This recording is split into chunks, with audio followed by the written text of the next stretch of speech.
This is Nothing Happens for a Reason. Hi, Lori. Hi, Claire. Thanks for being here today.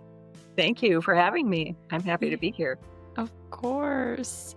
Why don't you introduce yourself and let us know a little bit about you reaching out to me and having interest about coming on to the podcast today? Sure. So, Lori Tucker Sullivan. I am a writer, an educator living in Detroit. I am born and raised in Detroit, spent a few years away, several years away, raising a family, but came back after my husband passed away. Starting, all through kind of my youth and teen years and into college, I wanted to be a journalist, and in particular, a music journalist. That didn't quite pan out. And I became a wife and a mom and renovated an old house instead. And then after my husband passed away from head and neck cancer, I wanted to kind of return to that writing as a way to deal with my grief and get through that difficult time. And so I did that. And the result was my book, which is I Can't Remember If I Cried: Rock Widows on Life, Love, and Legacy. I just love the name of the book. I'll say that first.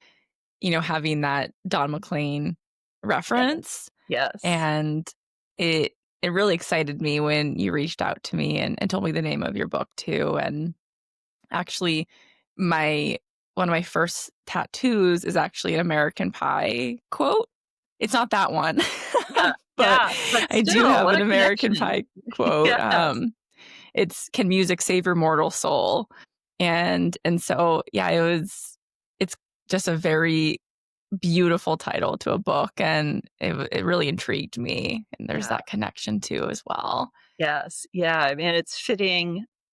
I don't know that he's ever come out and said that line is about Maria Elena Holly, but I think that's kind of the belief is the day the music died is connected to the day that Buddy Holly died. And I see Maria Elena Holly as the first rock widow. And so wanted, it was a way to kind of recognize her using that line also. But I think that's a pretty safe understanding that line is about Buddy and Maria Elena. And so when did your husband die, Kevin? Kevin, he was diagnosed with head and neck cancer in 2008 and passed away in 2010. Okay. So we had 2 pretty solid years of cancer fighting. The first round of treatment went very well. We thought that they had caught it fairly early. And so he was healthy for about 9 months and then started having headaches and it came back. And at that point was in his sinus cavities, and I'm pressing on his brainstem, and then it moved from there to his spine and into his lungs. And so, so it was a long, difficult period of time. Yeah. I can imagine so much anticipatory grief during that period too, just watching his physical decline. Yes. For the last 3 or 4 months, he was quadriplegic. And so just, and this was someone who was a long distance runner who had run a marathon the year before he got sick. And he really, and I do believe it prolonged his life. He became very strict about what he ate, and he worked out as much as he could until, the cancer progressed to a point where he couldn't. He really wanted to be as healthy as possible throughout that whole time. And so it was very difficult to see that decline in someone that was so active and so vital. Yeah. And so young. Right. Yeah. And also, I'm sure you having to watch his grief process as well through losing those abilities was probably incredibly hard. Yes. I talk about a little bit in the book. So my story kind of threads through the book. And I learned from each of the widows. I learned, lessons about grief and forgiveness and moving on. And so one of the things that I did deal with for a few years after he passed away was the fact that he never really came to terms with where he was at and how bad it was. I think he had some conversations with some people about if he didn't make it through, what he wanted to happen. But he and I never had that conversation. And it was I felt very much that I had to really believe that he was going to make it and show him that I supported his belief that he was going to make it. And that's a very difficult position to be put in. And Wow. and I don't want to say that he did that, but he responded in the way he knew how. And I think now, after years of reflection and therapy, I can say that I think I'm sure there was some fear in there, but I think his greatest driver was that he felt that he'd be letting his family down, that he'd be letting me down, letting his children down if he gave in. Hmm. And and so he just couldn't. He had to kind of keep fighting. And and it's, I think, a very secure person who just wants to be at peace and let things happen when things are terminal. And I would not have ever been or ever felt let down by him. I knew how much he wanted to stay with us. But I think that was a driver for him in much of his life. Wanting to be successful, wanting to. He was a competitive person. Hence the running and races and things like that. And so I think it was just very hard for him to come to terms with not making it, which he equated with failure.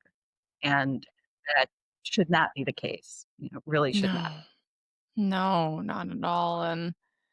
And yeah, going back to what you're saying of how incredibly hard that I'm sure that was on you, because it's hard to not be able to have some of those conversations, especially as things are progressing. And like you're saying, you want to honor kind of his wishes of how he was choosing to Yes, cope.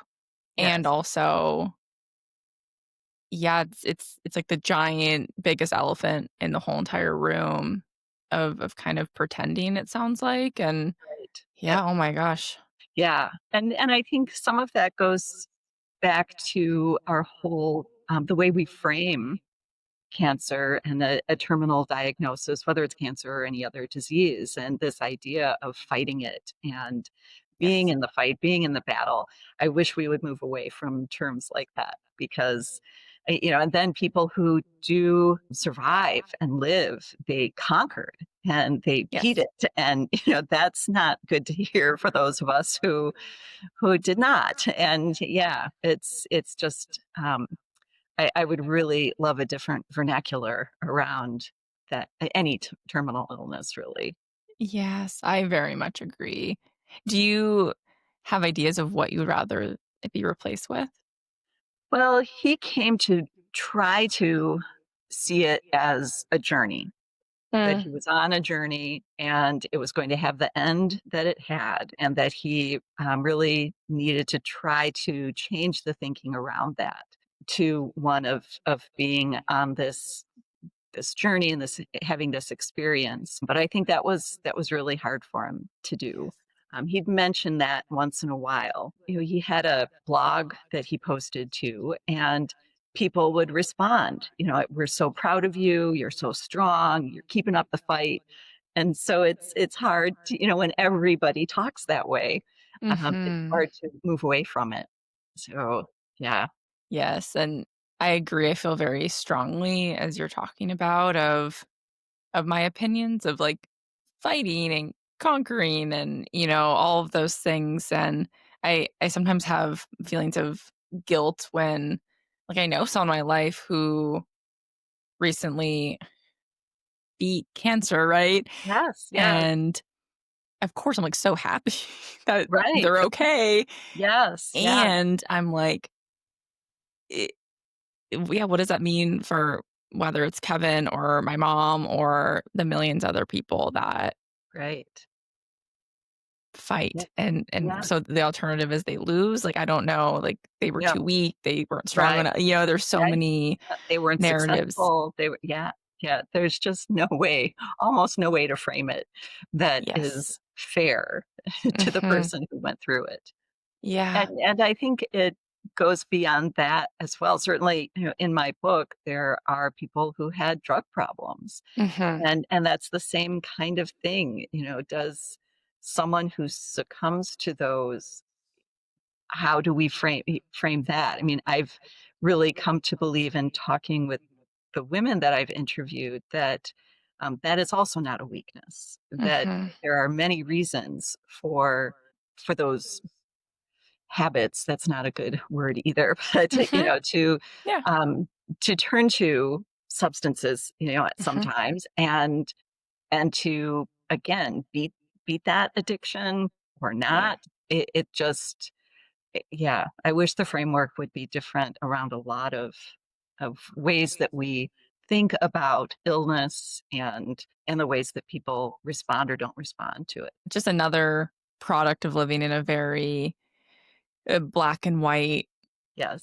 society, right? People Yeah, want things to be cut and dry. It's one or the other, and yeah, maybe it feels great if you're on one side of that coin, but if you're on the right, other right. side, what does that mean for us? We long for those stories, and we want the stories that end well, and yeah, Exactly, and it's just not really how life works, no, at least not in my it's opinion. not.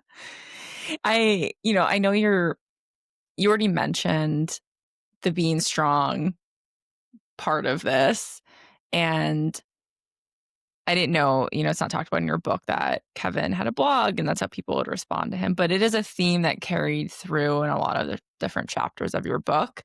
Yes. And, I speak about this often on other episodes and on social media and things like that. But what that means to be told that we're strong. And one quote, Yes, I have a love-hate relationship with that idea of both, during illness and then for those who are left behind and how they mhm, cope with grief. It's yeah, yeah, it's kind of a loaded exactly. word, or loaded phrase. Yeah. It is, right? And you write, very reluctant to agree with those referring to me as strong in the months after Kevin died. I did what I had to do. And I think that that is such a common way for a lot of us who are on the receiving end of that of, Yeah, what choice did I have? I did what I had to do. right, foot in front of the other, and then it's a month that has gone by or 6 Mhm, months or a year, and yeah, and you don't think you return to a point of equilibrium for a long time, and maybe outwardly it appears that you are, but it's yeah, it's some days are good, some days are really awful, mhm. but you do what you have to do. Yeah, and I think something that's really interesting, and again, this is a theme I talk about often with this idea of being strong. But right, like for me, the times that people say that to me are when I'm like showing up and working and functioning, and people are like, wow, like you've had so much loss in your life, but look at you, you're doing great, right? You're so strong. Versus, and I think something that was really highlighted in your book and some of the chapters is when some of the women that you interviewed were not able to be showing up in the quote strong way. So whether they moved into their own abusive substances, they just like fell apart. I don't think Yeah. those women were being told they're strong. Right, right. And that was definitely a very, very large theme amongst it too. And another quote that I have here from, it was the Peggy Sue Honeyman Scott chapter. I think that's chapter 2. It said, I couldn't recognize myself. I felt like I wasn't even there. And another one from Gloria Jones was, no one knew how to respond to her grief. She felt on the verge of insanity. Yeah, And I think that's how so many of us feel in grief. But again, when it's paired with this, like, oh, you're doing okay, you're strong, yes, those other parts of us, the feeling like we're not really there, dissociating, feeling insane, whatever it is, like that gets buried. And yeah, then maybe we end up having to deal with it alone. yes. And so I Or thought even that was later. just like the thread. Yes, yeah, yeah, and for most of us, we manage that quietly and Yes. on our own, and these women are quite often in the public eye, and everyone's watching how they respond and judging how they respond. Mhm.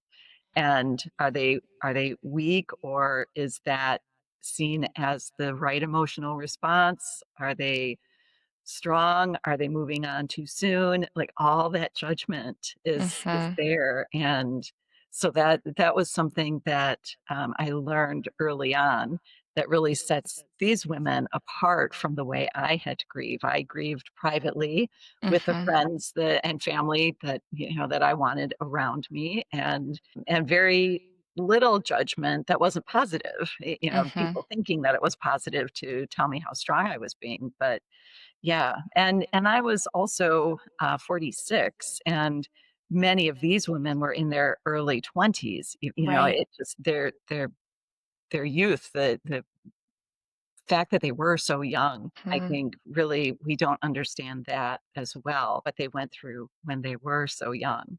And Right. one of the quotes that came to mind when I was, as we're talking about this, one of my later interviews was with Ingrid Croce, Mhm. widow of Jim Croce, and she is just a powerhouse, and she has been all her life, but especially since Jim's loss. And, she was 16 when they met. Mhm. And so that was, when you think about how you feel about someone when you're 16, that Right. was the feeling that she carried into her marriage with Jim. And they struggled quite a bit financially. He really wanted to write music, and they knew that he was talented, and they did whatever they could. And finally, he hits it big, really big, 3 albums in the top 10, and just this, significant kind of fame that came to him, but for a very short time. And, in doing the interview, I went to Ingrid's home, and she has remarried. Her husband,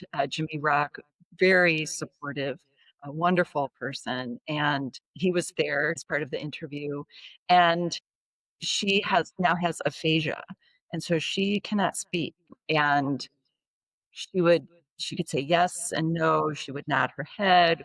We went over some writing that she had done years ago, some journals. There were we kind of had to piece together this interview in a very different way, and so throughout the day, she had really not spoken much at all. And Jimmy asked me, he said, "Do you have the information that you need? And is there anything else? What is it really that you want to know from Ingrid?" And I said, "Well, the grief is a big part of what I'm writing about. I want to know how she dealt with that grief, especially in those first weeks and months." And this is a woman who had not spoken all day, just turned to me and said, "I had a child, and that child needed breakfast, lunch, and dinner, and that child needed his mother, and I had to be there for him." And it was touching, it was shocking, I understood. I had young children also. I knew exactly what she was feeling, and that is the story. Mm. We have life, and life has to go on, and so you do just put one foot in front of the other, and whether you wanna call that strength or just doing what you gotta do, Mm. that's what it is, and she encapsulated that so well Yeah. in those couple sentences, and yeah. Like, how important was it for her to say that? It must have been so Yes. important that So she important that took the that you wanted people to know. Yeah, right. Yeah, I just got chills having you revisit. I actually I highlighted that part too because in some ways, I mean, it's different. I'm not a mother, and those weren't the motivating things for me. It's why a good friend of mine recommended before my mom died, like, "You should get a dog." And my first reaction when that was suggested was like, "Absolutely not. Like, I'm not even going to be able to take care of myself when my mom dies, let alone an animal." And they were like, "That's the point." right. And like, they were so right. Like, it was the best thing I ever did, but yeah, it was something that I had to get out of bed for. It was something I had to feed. It was Right. something I had to walk. It got me at least moving my feet a little bit. And Yes. so, reflecting on that part of Ingrid's story, like, having some sort of, like, purpose. Yes, something outside yourself, to continue, and I think when I look at, like, foundations that people start and, I see that that is part of preserving legacy and memory, but also just having some kind of purpose in your Mhm. life. And many of these women, have gone on to do things like that because Mhm. they do want that legacy to be there, and they do need that external focus after going Mhm. through this. Yeah. And that I'm glad you brought that up because and I know you refer to it in the quote, right? The keepers of the flame. Yes. And that's another thread that goes amongst a lot of the different stories. And I do think it's really interesting because, right, so much of your interviews with these women, and also I think questioning for yourself amongst this of legacy, purpose within that legacy. But I really appreciated too that you had some wondering or curiosity of like, is that your responsibility to do that? And at what cost to the people that are carrying that? And something that I'm curious about for you as both when you were sitting down with these women and writing the book and revisiting the book is I had waves of just like deep sadness reading the book, and not just like it was a book about widows and grief and all Yeah. of that, but a lot of the sadness of these women. I know you already named so many were very young, like sometimes teenagers, 20s when they went through this. But the word that I'm thinking of, and it's also because it's something I've been working on deeply for myself, is just like codependency Mhm. and the deep codependency of these women who really endured so much, so many of them, not just like living with somebody who struggled with substance abuse, but like abuse, physical abuse. That's And I think the sadness really came over me in some of the chapters where the women were like, I wouldn't have done it any other way, or this is what I need to be doing. And I'm just curious, what was that like for you to sit with these women with these perspectives that actually have continued to carry on in their life? the book isn't a happy read. No. It is, though, I think, very interesting to hear their stories and to hear about these men Yes. from their perspective. And one of the kind of themes that I was surprised at that does run through the book is how much these women did sacrifice. Several of them had their own careers and gave them up. And they had to give them up sometimes because there was codependence, because the men couldn't function Yes. without these women being with them and kind of managing just their day to day lives and keeping Yeah. them sober or keeping them on tour, all of those things. And so it was a real kind of awakening for me. I don't that was not the case with Peggy Sue Honeyman Mhm. Scott. One of my early conversations that kind of took a turn was when I was with her and she talked about meeting James backstage. And, he says the first time they meet that he's going to marry her. And he calls her from all of these stops and then sends her tickets. And she meets him in a city and travels for 2.5 years, just travels around the world with him on tour, giving up her own modeling career, also Mhm. putting that on hold so that she could be with him. And talked about, I told her how kind of envious 17-year-old me would be of her Mhm. experience. And she came back and said, you had 26 years and I had 2.5. Like, don't talk to me about envy. And through all of this, I can say I really wanted to be a music journalist. Part of the reason was because I wanted to hang out with all of these rock stars. And, Mhm. I was fascinated by them and had crushes on them and had posters on my wall. And they really are just human. Mhm. And they're humans that deal with youth, with having talent. That talent blows up. Mhm. They suddenly have a lot of money. They have to get up every day and perform in front of all these people. They have people just telling them how fabulous they are. It's Yeah. a lot for a 27, 28-year-old person Yes. to handle well. Mhm.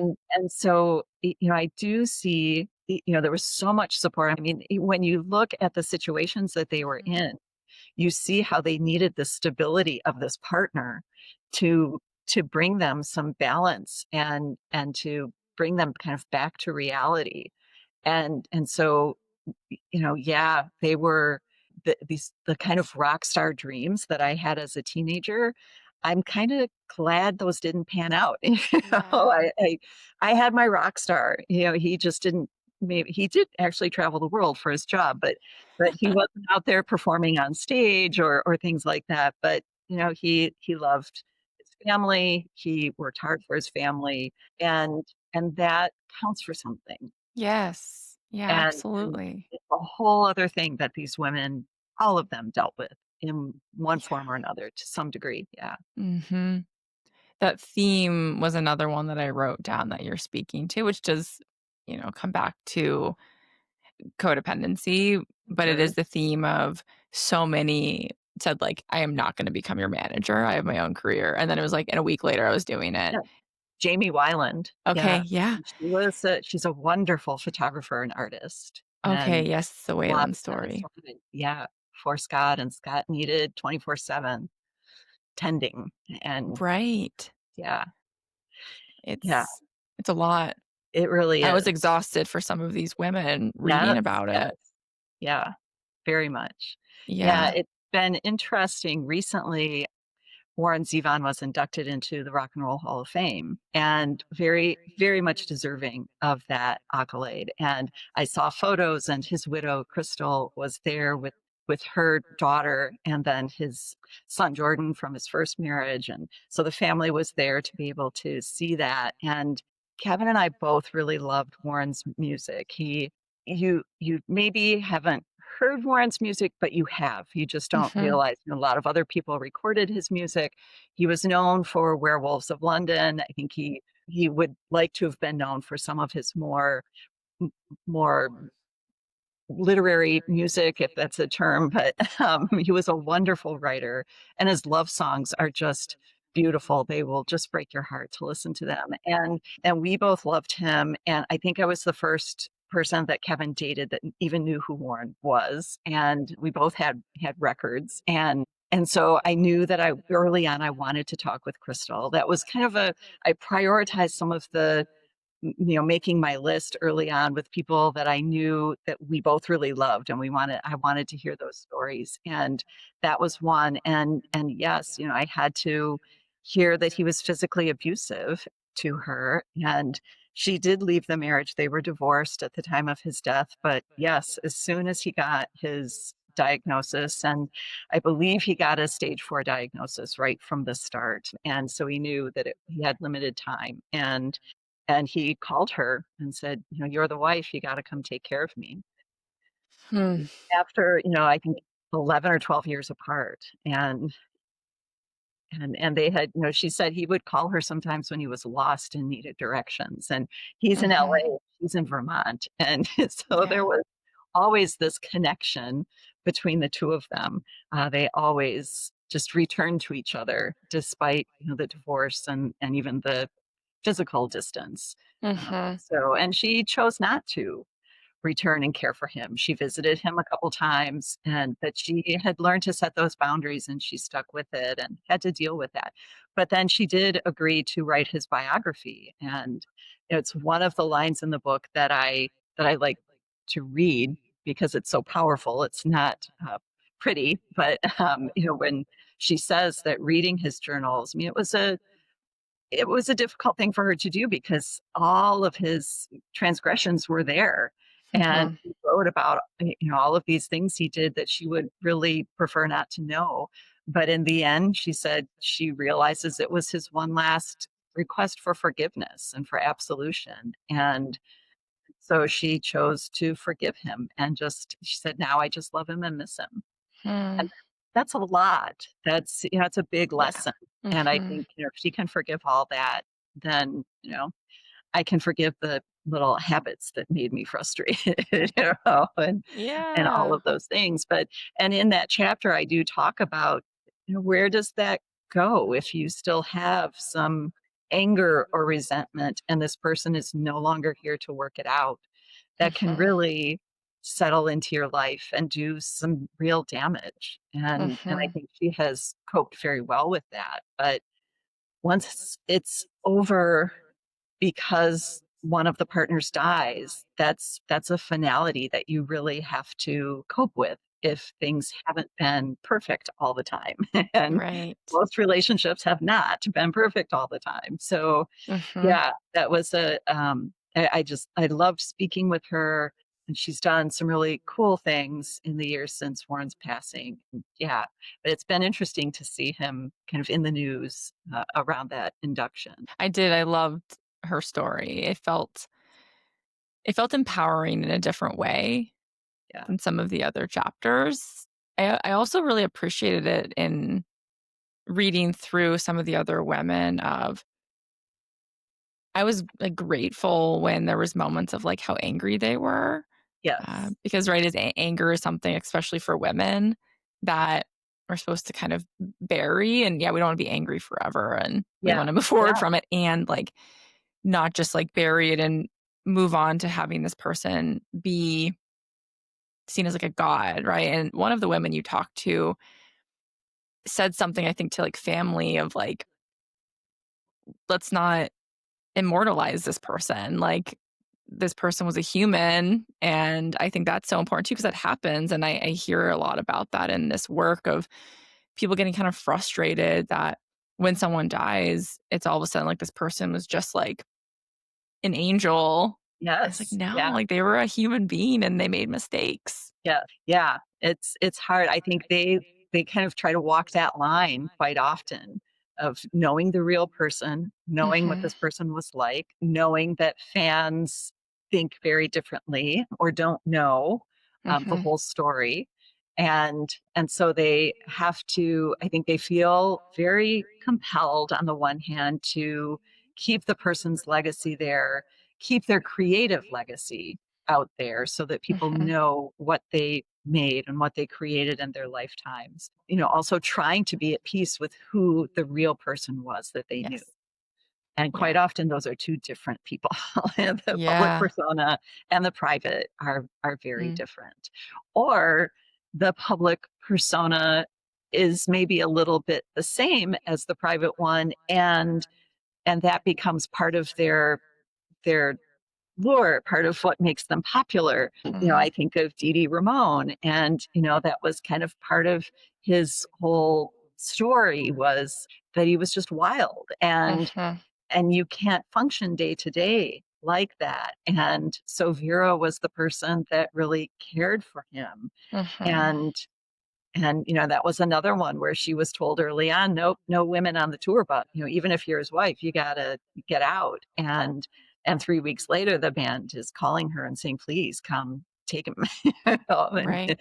come take care of him. And so, yeah, so when that becomes kind of part of the persona, then it's even harder to work around it, to try to solve it. And I don't know if there are any that really felt responsible for these behaviors. I think they all knew Mm. that these were men who maybe there were some mitigating factors or reasons that they abused drugs or whatever else, the difficulties were. But I think that they understood that these were humans who are fallible and Hmm. and put into a really kind of stressful situation.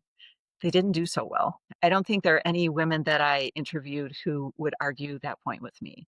I Hmm. think they all are very accepting of these very human people that they loved very much. Yeah. Yeah, that comes across for sure of just, like, the deep love, no matter Yeah. how the woman responded or did they stay, right, make boundaries and, Right, whatever right. it was, like, the love was very obvious Yeah. in all of those stories, and something else that surprised me, and, I mean, there was the theme of, like, narratives being rewritten, right, when somebody's in the public eye, and how different women cope with that differently. Some people, right, like, wrote the Yes. book and did the interviews, and one of the later chapters, they're like, "I will never do that because it's kinda like this is f these that person that I knew is for me to keep, like, I don't need to argue with people." And however, within that, there were a couple that, like, the world didn't even know they existed, and Yeah. that's kind of an interesting point too, right? Because there's the people who are clearly famous and then they're wrapped in and they can never have any sort of peace because the world is obsessed with them and their love story or how they, Yeah. were part of it. Or the other side of it is there are some women that people are like, they didn't even know they were married or didn't know they had a partner. Right. And then how do you deal with that? Because it feels like in some ways the world is like erasing you Mhm. from Yeah. history. And that's Yeah. another, like, that's a secondary loss for so many of these Yes, women it too. is. Yeah, and it is so hard to control the narrative because there are people that are paid a lot of money to control that narrative and to set it up so that it becomes a big popular story, and they Mhm. tend to get lost in that. I think Gloria Jones was very much a victim of that, and the story around Mark's passing and that she was driving the car when they had their accident. And, I think that still kind of haunts her. Of And course.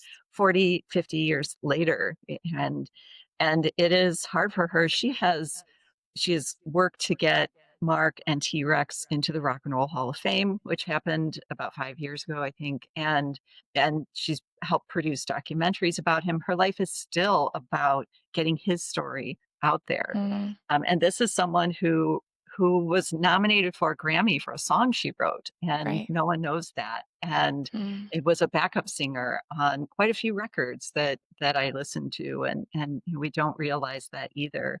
And so it was sad or frustrating to see how often the women are kind of moved to the back, and because a happy home life is not doesn't go along with especially a teen idol image, which Mark had at that time. It just, isn't what people want to see. And, mhm. when she talks about how often they were kind of trampled by fans and that women would come at him with scissors to cut a lock of his hair and things that I never experienced, that Right. were just, part of fan culture. Yeah. And fan culture certainly comes up quite a bit in all of these stories as well. Uh, Mhm. the one story where it really was the case where people didn't know that they were married was Catherine Mayer and Andy Gill from Gang of Four. And Catherine and Andy lived in London, and she talks about how she is a writer. She now has a novel out, but she wrote about Prince Charles before he became King Charles, did a lot of political writing. She tracked down drug lords and wrote about them. Like, she had her own fabulous career, and she maintained that. Yeah. And there were people who saw her name in Andy's obituary and said, "What? That really?" Mhm.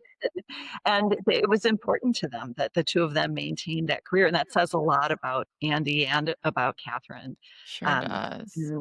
and now she talks very very touchingly about wanting to preserve his legacy, and that the managers, the all of these industry people will kind of come at her and say, you just sit over there in the corner and we'll take care of all of this. And she said, people think that we're kind of, we had our knees cut out from under us, and that we're just going to fall down. And when in fact, my strength now is greater because I will do this for Andy. I will protect his legacy. I will make sure that is remembered properly, that the band goes on, and that she has a say in that, because grief makes her stronger. And Mm, I think that's something we don't talk about very much either, and mhm. it's something that I've kind of dealt with in writing this book. I left we As a young couple, we purchased an abandoned farmhouse and renovated it, and that was kind of how we were known in our little suburban area, as the couple who saved the farmhouse and had kids, and we, had this life. And after Kevin passed away, I sold the house and I moved to downtown Detroit. I live now in an old converted factory, and I went into teaching, which I love, and writing, and I wrote this book. And I spoke with a widows group in Toronto back in the early spring, I believe it was. and talked about how as we try to look at grief maybe a little bit differently, it can be a time of great kind of metamorphosis. Mhm. And I am a very different person than the person I was, before Kevin got sick and before he died. And I think we have to embrace that too, along with kind of changing the way we look at things like terminal illness and how we refer to them. I think all of these women would like it to be known that they were not kind of shrinking widows who moved even further into the background, that they Mhm. used this as a way to really push forward, whether it was, Judy Van Zant, who was, 28, I believe, had a 2-year-old daughter and finds out after dinner one night that, that a plane has crashed and Ronnie's gone. And Yeah. she and I met in Mississippi, and we kind of walked that field and there's a huge monument there that has been erected by fans. And she has had to do that dance for years with their very dedicated fan base, Right. and which is larger now than it was before the crash. And so she, has maneuvered with that. But there was an agreement that the band would dissolve after Ronnie died. And then they were given the opportunity to start touring about 10 years after that. And the band members took it and said, sorry, you're out. You have nothing to do with this. Yes. And, she said, you messed with the wrong person. And Mhm. I think that there is a strength that can come from grief, and it's motivated by different things. And, she saw this as, Ronnie founded that band. He got them where they were at, and he was not going to be forgotten. She wasn't going to allow that to happen. And she has become, is, a very savvy businesswoman as a result. Mhm. And Yes. so I think, that's another thing that we can maybe change the way we look at, and that is Mhm. how do we change when we go through a very difficult loss? And Right. sometimes we come out of it better, stronger, more alive, more dedicated to something that we want to do in our lives, and that really should be celebrated. And Mhm. yeah, Yeah. because it's not easy. No. No, and it makes me think about the pre and post selves when we Mhm. experience really significant or traumatic things and traumatic losses, and I know you write about that too, and the quote that I have here is "I am almost unrecognizable to my pre-widow self in some ways. It feels like a betrayal." And that is something that I think, again, is so common Mhm. in loss of, like, my life is divided in I don't, usually like black and white terms, but it feels very black and white for me of, like, Yeah, the moment that this happened versus what followed and who I used to be, and, of course, there's right. parts of me that are still the same, but it feels like such a stark dividing moment in Before my and after. life. Yeah, yeah, I think yeah, that is something that I know a lot of people can relate to. right, right.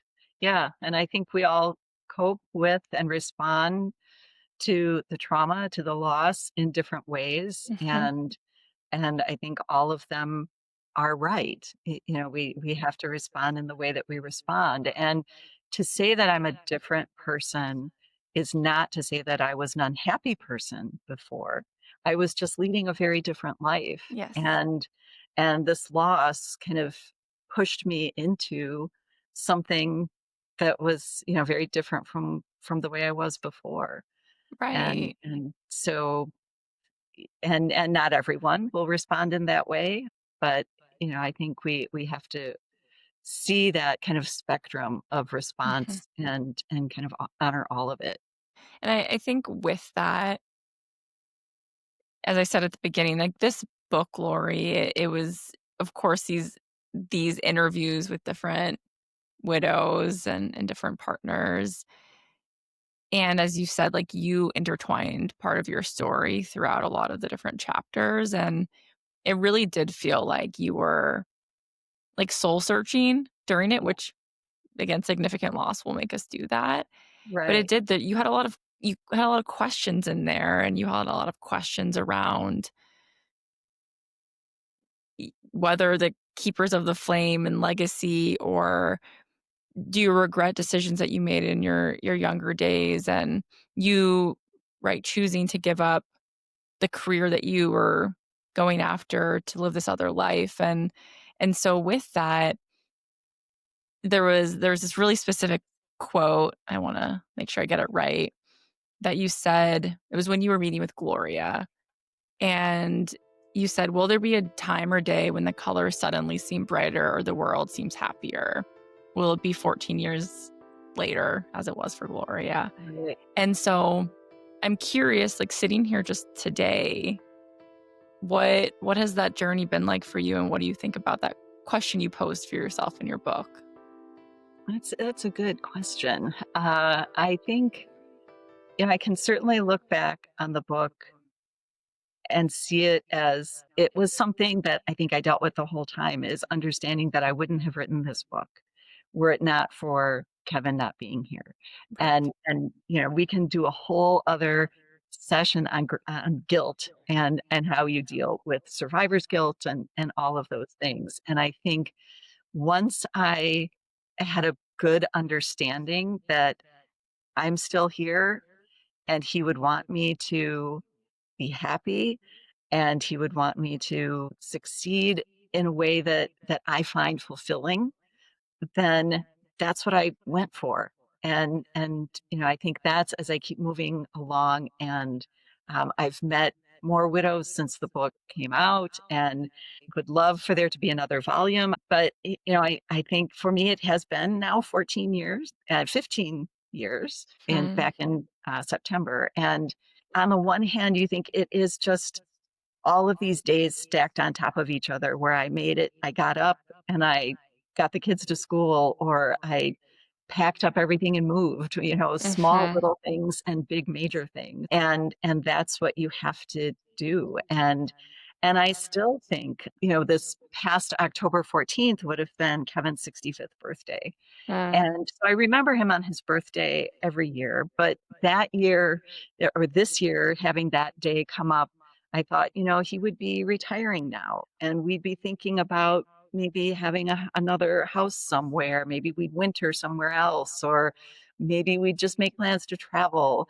And he'd be looking forward to, maybe a marriage coming up. Our kids are, at that point, and maybe grandchildren, and all of these things. And so I think every year that he's not here and he's missing out, but a year like this, a number like that Yeah. really made it hit home. And there will always be that unfairness.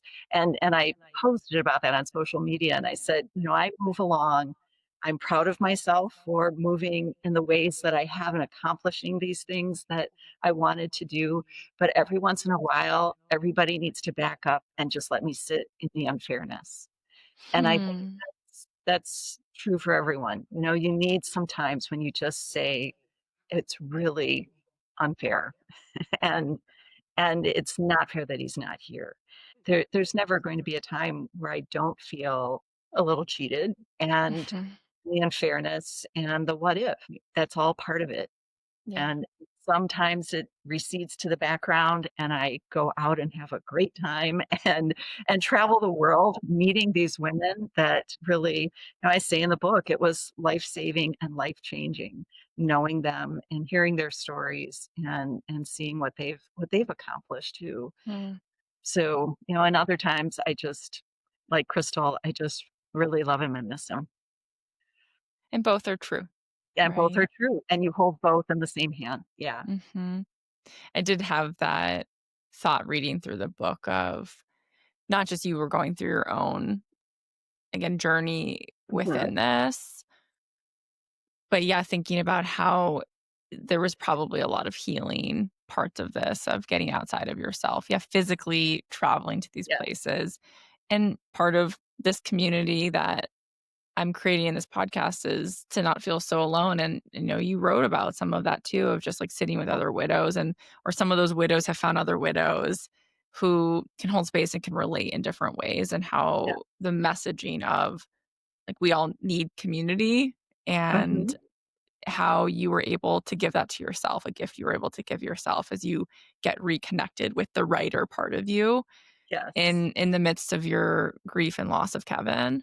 Yeah. And yeah, how you just said it, like life giving or life saving Yeah. that this opportunity was for you. Just appreciate all of these women so much for sharing their stories and opening up, and they didn't have to. And I will say the ones who said no, there were 4 or 5 who said no, would always say it was because they cannot come back to that trauma. Mm, And, one of the best kind of correspondences I had was with a widow. I won't name her because she opted not to be in the book, but, she said, "I was 17 when I met him, 18 when we married, 19 when we had our daughter, 20 when he kicked me out, and 21 when I buried him, and I will not revisit that trauma." And so I honor that too, and that decision, and thank her for explaining that to me and to all of us. But it's, yeah, really for those who shared, who were able to, and who wanted to share those stories, I'm just so deeply appreciative of them. And yeah, it's a really beautiful gift that you've given to the world. And again, thank like you. you being able to put in writing these women their experience, right? Because so much of their legacy is Yes. about preserving their partners or husbands. Yes. And so this is Yeah. an opportunity for them to have some of that too through your writing. And again, for you too, like you were able to put so much of yourself and your experience in this book as Yeah. well, Yeah. that now is just out there for the world. And Yes. it's part of not just Kevin's legacy, but like yours, Yeah. Yeah. because they don't both have to always be one of the same. Right. Right. Yeah. Yeah. Well, I want to end with my one of my favorite quotes Okay. in the book. And you actually kind of visited it at one point. And again, it was in the chapter where really you're focusing on the idea of being told you're strong and what choice did I have. And the end of that chapter was actually let me read it from my actual book Okay. here. So And which chapter? Judy Van Zant, Oh, page okay. Yep. 143, chapter 9. Okay. And I'll preface by saying I think I really loved this quote because no surprise to anybody how the "you're so strong" makes me feel. But I thought your reframe of this at the end of this chapter was very beautiful, and like you've kind of touched on it throughout this. But it says, "But I get the feeling she will never slow down too much, never stop working for what she believes in, and never take no for an answer if she feels it isn't right. Whether she's been that way all her life, or whether she developed that quiet fortitude in the wake of Leonard Skinner plane crashing into the Mississippi swamps and Ronnie's death, it's hard to say. But as I leave her, I better understand that continuing in the face of grief does take strength and courage, and it can reshape your very essence into a badass warrior if you let it." I love that. Yeah. 'Cause it feels so different, right? It's not just somebody telling me I'm strong for showing up. Like you're saying, it's almost like you, Lori, are reclaiming the strength within you. Like you said Yeah. earlier, like Yeah. grief does take strength. Like I agree with that. Yeah. Yeah. You can. And I just love the empowering last part there of the reshape your very essence into a badass warrior if you let it. Because Yeah. I think that people who walked this, you, me, all the other people in the world, like we are badass warriors. Yeah. And I Yes. just think it was such a Every day. beautiful every day, right. Yes. Yes. Exactly, and I think it is the strength isn't the showing up to work and just, like, pretending we're fine, like, Right. the strength is maybe it's just like, "I got out of bed today," and, like, that Yeah. too, like, that takes a Yes. lot of strength, and I want to continue reclaiming the idea that Yeah. we are strong, but not strong for the ways that our society is painting us to be strong. Right. Right. Yeah. And so I really love that, and I wanted to end our episode with visiting Yes. Great. that Thank you. paragraph with you. Thank you so much. I mean, Thank you, Claire. you reaching out and like I said, gave me an excuse to read a new book, and I Yes. highly recommend it to anyone. And it was interesting. I learned a lot about just like rock legends in general Yeah. too. And there were Right, some parts that right. I was like, wow, I never knew that. And so it was Yeah. interesting. And People always say they read it and then they're Googling on the other, who this person was, and they go listen to music clips. Oh, yes, I remember that song. And yeah, so you get a lot of music history along mhm, with it too. there Yeah. is. And And that reminds lots me, of, I do want to revisit and Google. I can't remember which woman now, but the one where the body was like stolen. I was like, holy shit. Like, what a that is wild experience. yes. I was like, Yeah. I need to look more into this. Yeah. Gretchen Parsons Carpenter, she is another badass warrior. She had to be, Yeah. both, you know, while he was alive and then after Graham died. Yeah, it's that's quite the story. Yes. What a metaphor too. Like this person she lost, like metaphorically their presence, right? They died. And Yeah. then like their actual body was just also like Yes. taken. Like Right. Right. it was crazy, Because of but rock and roll. because Because of rock and it had roll. to all be rock and roll. And yeah. Wild. I do need to go back and read more about that. But anyway. Thanks, Claire. And Well, I it's appreciate what been you do, and these conversations, they really are necessary and important, especially as we talk about trying to kind of reframe ideas around how we grieve and how we respond. So thank you for yeah, bringing of that out course. and talking about it. Hmm. And your legacy being this book and this podcast being part of mine, right? And yeah, both would not exist Yes, without the loss we absolutely. experienced. Right, right. Um, and Yeah, us making the decision to put something out into the world that hopefully again allows people to feel less alone in their that's alone. experience. Yeah. So yeah, I just appreciate you so much. And again, thanks Well, for being thank here you. today. It's mutual. Thank you. So that's all for this episode of Nothing Happens for a Reason. If you found value in today's conversation, please take a moment to subscribe and leave us a review. It truly helps our community grow. You can also follow the official Nothing Happens for a Reason Instagram account and sign up for our newsletter to be the first to hear about new episodes, exciting additions to the podcast, and special giveaways. And finally, if you know someone who might find solace or understanding here, especially as they navigate grief, please share this podcast with them. I deeply appreciate your support. We'll be back with a new episode next Thursday.